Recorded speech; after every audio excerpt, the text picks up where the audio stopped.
دریائے سندھ یوں تو خاموشی سے بہا چلا جا رہا ہے، لیکن اگر اس کے منہ میں زبان ہوتی تو یہ رات دن تاریخ کی داستانیں سنایا کرتا، یہ بتایا کرتا کہ کیسے کیسے لشکروں نے اسے پار کیا، کیسی کیسی فوجیں اس کے کنارے آپس میں ٹکرائیں اور کب کب اس کا پانی سرخ ہوا۔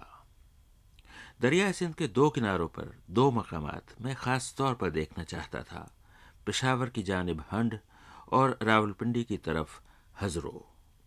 شمال سے جو شاہی لشکر ہندوستان آیا کرتے تھے، ان کے گھوڑے اسی ہنڈ کے مقام پر دریا میں اترتے تھے اور پھر احتیاط سے قدم اٹھاتے ہوئے اسی ہزروں کے قریب دوسرے کنارے پر چڑھتے تھے۔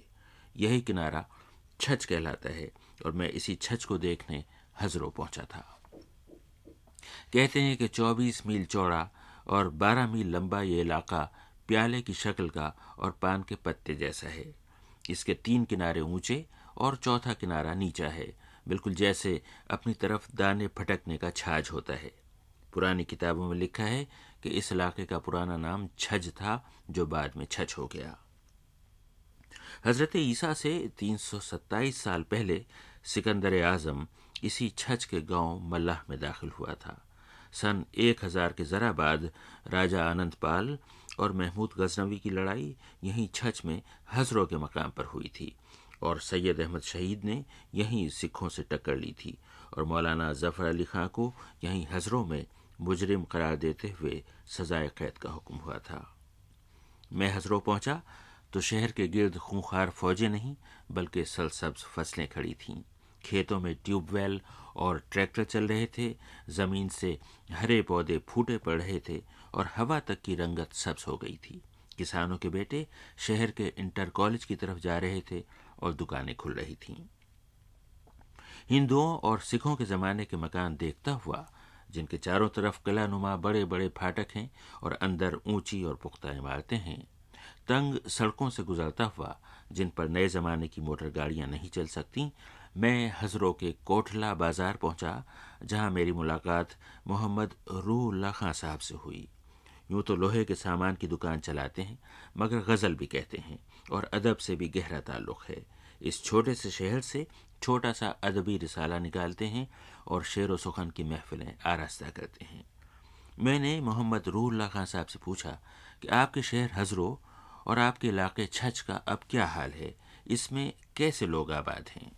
یہاں پر صاحب مختلف لوگ آباد ہیں، ان میں پٹھانوں کی آبادی اکثریت میں ہے۔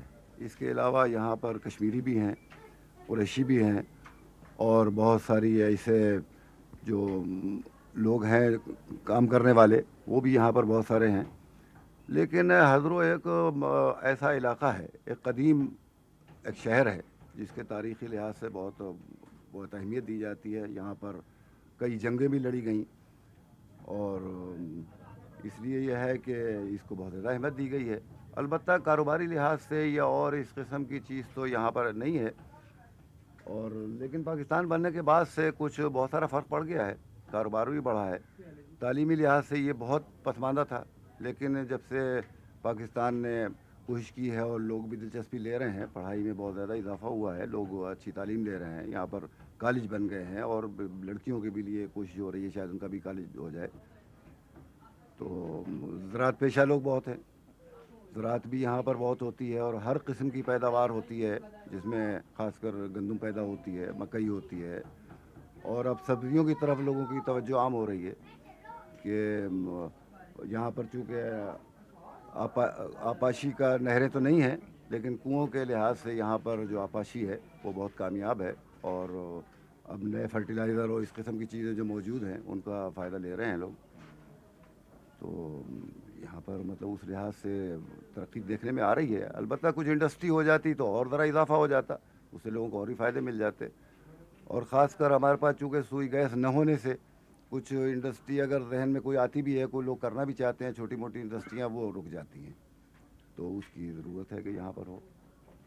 تربیلا ڈیم آپ کے یہاں سے بہت قریب بنا ہے اور بجلی کی پیداوار وہاں بہت زیادہ ہو رہی ہے، اس کی تعمیر کا اثر اس علاقے پہ کسی شکل میں پڑا ہے؟ نہیں صاحب، اس کا اثر تو یہ ہے کہ چونکہ بجلی جو خاص کر تربیلے سے بن رہی ہے وہ ہمیں نہیں مل رہی، وہ ہمیں ورسک سے آتی ہے، اتنی قریب ہو کر کے حالانکہ بجلی جب قریب ہے تو ہم کو بھی اس کا فائدہ ملنا چاہیے، لیکن ہمارے پاس جو اس علاقے میں بجلی استعمال ہو رہی ہے وہ ورثک سے ہے۔ یہ تھے ہزروں کے سرکردہ شہری محمد روح اللہ خان صاحب۔ وہ بتا رہے تھے کہ اس علاقے کے بہت سے لوگ انگلستان اور مشرق وسطیٰ گئے ہوئے ہیں اور وہاں سے اپنے گھروں کو پیسہ بھیجتے ہیں، جس سے علاقے کی معیشت سدھر گئی ہے۔ ہم دریا کے ساتھ ساتھ تربیلا کی طرف چلے تو چھوٹا سا قصبہ غورگشتی آ گیا۔ کسی نے کہا کہ یہ چھوٹا انگلستان ہے، اور میں خود ٹھہرا انگلستان کا باشندہ یہ بات سنتے ہی اپنی کار سے اتر گیا، اور اب جو غورگشتی میں داخل ہوا تو وہاں منظر ہی دوسرا تھا۔ بحال سے تو وہ ویسا ہی قصبہ تھا جیسے پنجاب اور ہزارہ کے قصبے ہوا کرتے ہیں، اینٹوں کے مکان، گندی نالیاں اور کھلی زمینوں پر گرے ہوئے پرانے مکانوں کے ملبے کے ڈھیر۔ لیکن جو مکان سالم کھڑے تھے ان کے اندر جا کر دیکھا تو آرام دہ کمرے، آراستہ خوابگاہیں، جدید طرز کے غسل خانے اور گھریلو استعمال کا بجلی کا سارا ساز و سامان موجود تھا۔ پختہ فرش، اچھے قالین، کھڑکیوں پر عمدہ پردے، نیا فرنیچر اور ایئر کنڈیشنر دیکھ کر دل خوش ہوا۔ غورگشتی کی گلیوں میں گندی نالیوں اور آوارہ کتوں کے علاوہ جو چیز دیکھ کر حیرت ہوئی وہ قدم قدم پر کھلے ہوئے بینک تھے۔ اتنے چھوٹے سے قصبے میں اتنے بہت سارے بینک مجھے عجوبہ لگے۔ میں نیشنل بینک کے دفتر میں جا پہنچا۔ وہاں بینک کے مینیجر اشتیاق حیدر صاحب موجود تھے۔ ان سے باتیں ہونے لگیں۔ بتا رہے تھے کہ اس علاقے کے بہت سارے لوگ انگلستان اور ہانگ کانگ میں ہیں اور اسی وجہ سے لوگ غورگشتی کو چھوٹا انگلستان کہتے ہیں۔ میں نے پوچھا کہ بتائیے اس علاقے کی اقتصادی حالت کیسی ہے؟ جو لوگ ارننگ کر کے آئے یہاں پر تو انہوں نے فردر اس کو پیسے کو ری انویسٹ کیا اچھے اچھے شہروں میں، پراپرٹی میں اور دوسرا ٹرانسپورٹ میں، تو انہیں یعنی وہاں سے یعنی کافی جو ہے رقم حاصل ہے۔ اب تو بہت سارے لوگ ایسے ہیں جو کہ مطلب اس کنٹری کو خیر بات کہہ چکے ہیں۔ یہاں پر ان کا اپنا بزنس ہے، اس میں ان کی فارمز ہیں، یہاں انہوں نے اپنا پلانٹس لگانے شروع کر دیے ہیں، برک پلانٹس ہیں، اور اس کے بعد ان کے اپنے کنسٹرکشن ورکس ہیں۔ بڑی ہیوی پراپرٹی ہے جہاں سے انہیں انکم اور پروڈکشن جو ہے وہ حاصل ہوتی ہے۔ یعنی جس وقت بھی چاہیں وہ اگر کوئی بگ پروجیکٹ شروع کرنا چاہیں تو یہ یعنی اپنا نظام جو ہے وہ چلا سکتے ہیں۔ اشتیاق حیدر صاحب سے میں نے پوچھا کہ یہ جو آپ کا چھوٹا انگلستان ہے، یہاں بڑے سماجی مسئلے بھی ہوں گے، یہاں کے نوجوان جو انگلستان میں رہتے ہیں ان کی ذہنیت بدلی ہوگی، رسم و رواج بدلے ہوں گے، وہ سفید فام بیویاں بیاہ کر لاتے ہوں گے۔ یہ ان کا اتنا یہ اسٹرکٹلی مائنڈیڈ، اسلامک مائنڈیڈ اور اتنا کلچرل یہ کنفائنڈ لوگ ہیں نا، پاکستانی مائنڈ ہے ان کا، کہ ان میں سے یعنی بہت ہی ریئر کوئی ایسی اگزامپل ہوگی جس میں انہوں نے جا کے میرج کی ہیں فارنر سے۔ لیکن رواج یہاں یہ ہے کہ وہ اپنے بیٹے لے جاتے ہیں، بیٹیاں لے آتے ہیں، یہاں ہی میرجز ہوتی ہیں، ارینج میرجز ہوتی ہیں، اور وہ بڑی کامیاب۔ یعنی یہاں سے لڑکیاں بیاہ کے انگلستان جاتی ہیں؟ جی ہاں بالکل، یہاں سے بیاہ کے لے کے جاتے ہیں، وہاں سے اپنے لڑکے لے کر آتے ہیں، اور یہاں ان کی شادیاں ہوتی ہیں according to their own customs اور سوشل فینومینا، جو بھی یہاں کا کل اس کے مطابق ہی ان کی سارا نظام جو ہے وہ سیٹ ہوتا ہے۔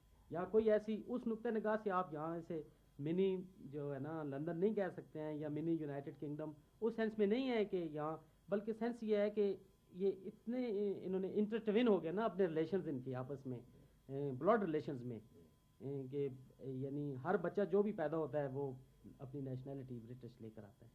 اب میں نے بینک کے مینیجر صاحب سے پوچھا کہ یہ بتائیے کہ باہر کے ملکوں سے لوگ پہلے جتنا پیسہ بھیجا کرتے تھے کیا اب بھی بھیجتے ہیں؟ میں نے تو سنا ہے کہ بینکوں کے ذریعے آنے والے زر مبادلہ میں کمی آ گئی ہے۔ آپ کی بات سے میں اتفاق کرتا ہوں کہ یعنی جو جیسے رقم آنی چاہیے تھی بائی اوور لیگل سورسز وہ ہمیں موصول نہیں ہو رہی۔ اس کی کازز یعنی بڑی تفصیل ہیں، تفصیل سے اسے آدمی ڈسکس کر سکتا ہے اس کی کیا کازز ہیں، کچھ ہڈنز ہیں، کچھ اس میں بہت سارے لوگوں کے انٹرسٹ انوالوز ہیں، لیکن اس لحاظ سے جو ہمیں ریمیٹنس موصول ہو رہی ہے وہ کچھ سیٹسفیکٹری نہیں ہے۔ میں نے اشتیاق حیدر صاحب سے پوچھا کہ پورے علاقہ چھچ کی کیا صورتحال ہے، یہاں کتنے بینک ہیں اور لوگ کتنے مالدار ہیں؟ جی اس میں تمام کمرشل بینکس موجود ہیں. الائٹ بینک ہے, مسلم کمرشل بینک ہے, حبیب بینک ہے, یونائٹڈ بینک ہے, اور ہم نیشنل بینک والے بھی یہاں پہ بیٹھے ہوئے ہیں. اور دوسری بات یہ ہے کہ یہاں تقریباً ہر ہاف کلو میٹرز پہ ایک کمرشل بینک ہے. بالکل اسی طرح, یعنی کیونکہ یہ سارا علاقہ جو جسے ہم اپنی لینگویج میں علاقہ چھچ کے نام سے مشہور ہے, زیادہ اسے ہم یہ کہتے ہیں. اور اس سارے علاقے میں یہ جو قصبہ ولیج گورگشتی ہے سب سے بڑا ٹاؤن ہے. لیکن جو ساتھ کے ہمسایہ قصبے ہیں چھوٹے چھوٹے, ان میں بھی یعنی لوگ جو ہیں کافی امیر ہیں, اور ان کی بھی وہاں بھی بینکس ان کے موجود ہیں, اور وہاں بھی ریمیٹنس اسی طرح آتی ہے جیسے کہ گورگشتی میں. اشتیاق حیدر صاحب کے بعد میری ملاقات گورگشتی کے ایک سرکردہ شہری شوکت زمان خان صاحب سے ہوئی. پڑھے لکھے ہونہار نوجوان ہیں, کبھی انگلستان میں رہتے ہیں اور کبھی پاکستان میں. اپنے علاقے اور اس کے باشندوں کے مسئلوں سے خوب واقف ہیں. میں نے شوکت زمان خان صاحب سے پوچھا کہ اس علاقے کے تقریباً سارے ہی باشندے برطانوی شہری بھی ہیں. اس کا علاقے کے باشندوں پر, ان کے ذہنوں پر اور رسم و رواج پر کیا اثر پڑا ہے؟ جی ہاں, بہت زیادہ اثر پڑا ہے. ہماری جو پرانی رسوم تھیں کافی حد تک ان میں تبدیلی آئی ہے. اب لوگ براڈ مائنڈیڈ ہو گئے ہیں, اور اقتصادی طور پر چونکہ اب وہ ٹھیک ہو گئے ہیں, پیسہ ہے ان کے پاس, تو اس وجہ سے اب حالات ہمارے تو بہت حد تک سنور گئے ہیں, ٹھیک ہو گئے ہیں, اور رسم و رواج بھی اب کافی حد تک تبدیل ہو چکے ہیں. میں نے شوکت زمان خان صاحب سے پوچھا کہ یہاں آپ لوگوں کے پاس کافی پیسہ ہے, پھر آپ اپنی بستیوں کی حالت بہتر کیوں نہیں بنواتے؟ حکومت کا ہاتھ بٹائیے, وہ آپ کی مدد ضرور کرے گی. وہ کہنے لگے کہ ہم نے حکومت کا ہاتھ بٹانے کی بہت کوشش کی ہے. تو میں نے پوچھا, پھر حکومت سے آپ کو کچھ نہیں ملا؟ جی میرے خیال میں کوئی فرق نہیں پڑا, بالکل اسی قسم کا ہے. نہ ہمیں کوئی اسپتال ملی ہے, ایک چھوٹی سی ڈسپنسری ملی ہے, وہ بھی ہمارے دوستوں نے وہاں انگلینڈ سے بھی کچھ ڈونیشن کی, ہم لوگوں نے بھی یہاں سے کی, حکومت سے بھی بار بار مطالبہ کیا, اور یہ بھی کہا کہ اگر آپ کوئی بڑا اسپتال ہمیں اچھا سا بنا کر دیں تو ہم اور ڈونیٹ کریں گے. لیکن ہمارا یہ مطالبہ آج تک تو نہیں مانا گیا, اور اللہ کرے کہ یہ ہو جائے, مسئلہ حل ہمارا ہو جائے. یہ ایک پرابلم ہے ہمارا اسپتال والا, اور باقی صفائی وغیرہ کا بھی تو وہی حال ہے, کوئی خاص فرق نہیں پڑا. لیکن چونکہ لوگوں کی اپنی رہائش جو ہے وہ لیونگ سٹینڈرڈ کافی اپ ہوا ہے, پہلے کے مقابلے میں کافی اپ ہوا ہے. آخر میں اس علاقے کے جذباتی مسائل کا ذکر چھڑ گیا. میں نے شوکت زمان خان صاحب سے پوچھا کہ اس علاقے کے اتنے بہت سارے لوگ برطانیہ چلے گئے ہیں, کہیں ایسا تو نہیں ہوا کہ کنبے تقسیم ہو گئے, زیادہ تر لوگ وہاں چلے گئے اور کچھ یہیں رہ گئے؟ کہنے لگے, جی ہاں, ایسی بھی کئی ساری مثالیں ہیں, لیکن فی الحال میں آپ کو ایک ایسی مثال بھی دے سکتا ہوں کہ والد وہاں, والدہ وہاں, اس کی 2 بہنیں وہاں ہیں, بھائی ایک ہے وہ بھی ادھر ہے, اور بچی ادھر ہے جس کو ویزا نہیں ملا. اس نے 2 دفعہ اپیل بھی کی, ٹرائبونل کے سامنے بھی کیس کیا, ادھر سے بھی ویزا ریفیوز ہوا, اور اب وہ بچی اکیلی اپنے گھر میں رہ رہی ہے, اس کو کوئی دیکھ بھال والا نہیں ہے, اور وہ سخت بیمار ہے. اب اس کی والدہ وہاں سے اپنے بچوں کو چھوڑ کر یہاں صرف اپنی اس بچی کے لیے بیٹھی ہوئی ہے, حالانکہ اب ان کا کوئی ادھر اور رشتہ دار بھی خاص نہیں ہے, باقی سارے رشتہ دار بھی ادھر ہی ہیں. اس کے والد کا اپنا گھر ہے, اور اس کی بہنوئی جو ہے اس کا بھی اپنا گھر ہے. انہوں نے سپانسر بھی اسے کیا ہے کہ ہم اسے اپنے پاس رکھیں گے, لیکن اب اسے ویزا نہیں مل رہا. آخر میں شوکت زمان خان صاحب نے بڑی دکھ دینے والی بات بتائی. یہ جو خاندان بٹ گئے, یہ جو کنبوں کا بٹوارہ ہو گیا, اس نے گورگشتی اور چھچ کے دوسرے لوگوں کو بڑے کرب میں ڈال دیا ہے, اور جن گھروں میں آسودگی آئی ہے ان گھر والوں کی آنکھوں میں آنسو بھی آئے ہیں. شوکت زمان خان کی یہ بات میں نے بھی سنی, آپ بھی سنیے.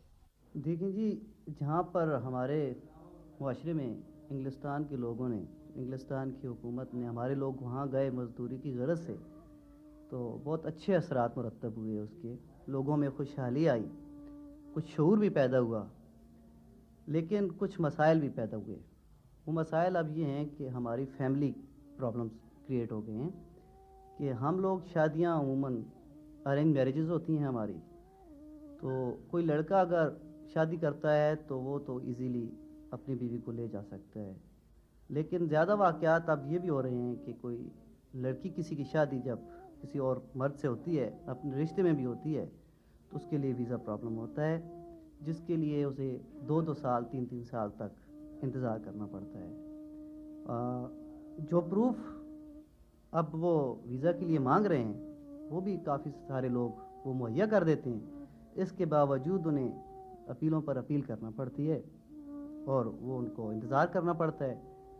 اب بہت سی مثالیں میں آپ کو دے سکتا ہوں کہ لوگوں کے بچے بھی وہاں پیدا ہوئے، 2 3 سال کے ہو گئے ہیں، لیکن وہ والد اپنے بچے کو دیکھنے کے لیے ترس رہا ہے اور اسے انگلینڈ جانے کی اجازت نہیں مل رہی۔